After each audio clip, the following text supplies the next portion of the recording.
Moi, je t'ai vu comme un petit bébé. Le mot intergénération n'existe pas dans le dictionnaire. Je vous demande si c'est bon. L'hôpital Bretonneau l'a inscrit dans son vocabulaire.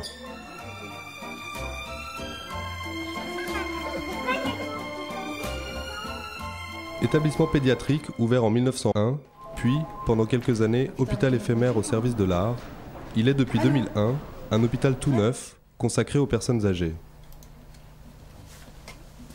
Gaëtan, infirmier dans la Maisonnée Renoir, prend son service. Bien.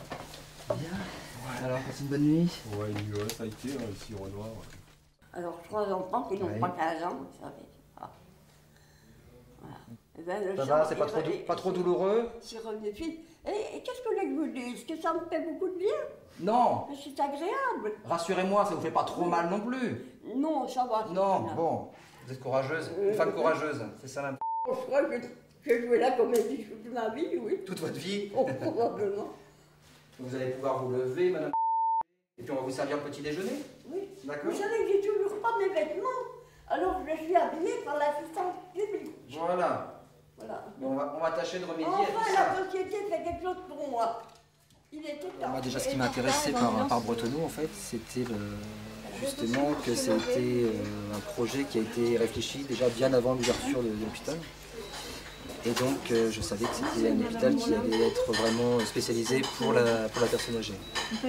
Donc, avec un réel projet de soins pour le patient et un projet de vie axé sur le retour à domicile au maximum des possibilités des patients. Bien sûr. Ouverture sur l'extérieur. Oui, docteur Lucas. L'unité Bonjour, mobile de c'est Bretonneau. Sandrine de l'équipe mobile. Voilà, je vous appelle suite à votre signalement sur Madame. Donc, pour vous dire qu'effectivement, on a vu lors de notre staff là, et effectivement, donc on a jugé que ça serait nécessaire de faire intervenir Maïté, la psychologue, et Catherine, l'infirmière. En fait, l'objectif, c'est de mettre des professionnels qui sont habituellement à l'hôpital, de les mettre à disposition de la ville. Donc voilà, donc on est une équipe pluridisciplinaire et il y a que les paramédicaux qui sortent de l'hôpital, et donc c'est sur une demande de professionnels. Il faut qu'il y ait un objectif bien précisé qu'on réétablit après en réunion d'équipe, et là on peut intervenir. Catherine et Maïté, la psychologue, se rendent au domicile de Madame afin d'évaluer ses besoins.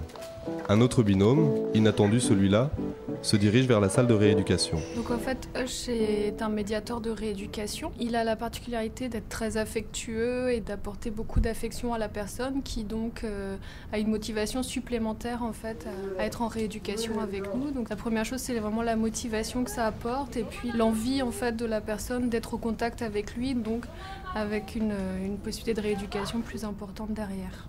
Madame, 98 ans, souffre d'une paralysie du côté droit et de troubles du langage. À droite, madame. Regardez, on va réussir à lui emmener là, jusque là. Voilà, ça y est, très bien. Alors maintenant, on va rajouter un ordre, madame, que vous connaissez déjà. On l'a donné plusieurs fois. Quand on lui demande de nous donner sa patte à Hush, comment on lui dit? Oh. Hush, dis bonjour. Hush, dis bonjour. À paille. Voilà. Dis bonjour. Bon. Très Pantille.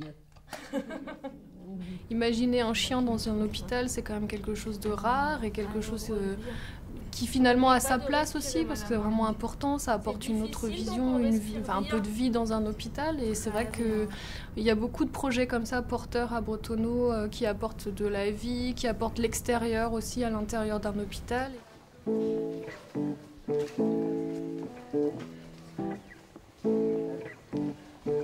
En plus de ses responsabilités d'infirmier, Gaëtan encadre des stagiaires. Même si la porte est ouverte, d'accord, on considère en fait que la chambre du patient, tu vois, c'est son espace privé. Je viens faire votre aérosol. Ouais, le masque. Oui, parce que j'entends pas, moi. D'accord. Bon, d'accord.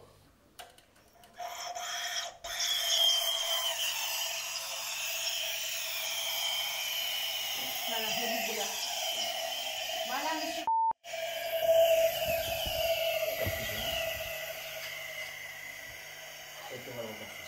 Tout élève infirmier doit, au cours de ses études, faire 3 stages en service gériatrique.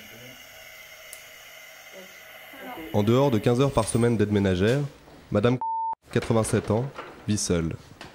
Bonjour madame. Qu'est-ce que vous pouvez en dire de ces angoisses? Qu'est-ce que vous ressentez en fait? Eh ben, déjà j'ai peur, j'ai tous les souvenirs qui remontent. J'ai peur de mon garçon il n'y a pas longtemps. Tout ça remonte. Ouais. Et puis ça m'empêche de dormir. Qu'est-ce qui s'est passé tout de suite après la perte de votre fils? Vous avez été à Vous savez, l'hôpital, déjà il s'est suicidé. Il serait mort de maladie ou quelque chose, on s'y habitue. Et il s'est jeté par la fenêtre du 4e. Alors là, on a tapé même. Vous savez, avec votre fils, il est sur le trottoir. C'est au cours d'une réunion hebdomadaire que l'équipe mobile décide des mesures à prendre. Donc c'est le médecin qui nous a réinterpellé, Dr Lucas. Et depuis cette date, en fait, elle a perdu son fils qui s'est défenestré il y a 2 ans maintenant. Et avec Catherine, on va voir avec la famille pour évaluer vraiment quelle ampleur ça prend. Et je lui ai proposé qu'on reste en contact avec elle par téléphone, donc je l'appellerai de temps en temps pour lui permettre de parler un petit peu et de faire un mini soutien psychologique. C'est comme si le fait de calmer ses angoisses et calmer sa peine, elle perdait une 2e fois son fils, tu vois. Elle l'oublie. L'art-thérapie est une collaboration active entre médecins, personnel soignant et artistes. Ici, on fait de la sculpture animalière.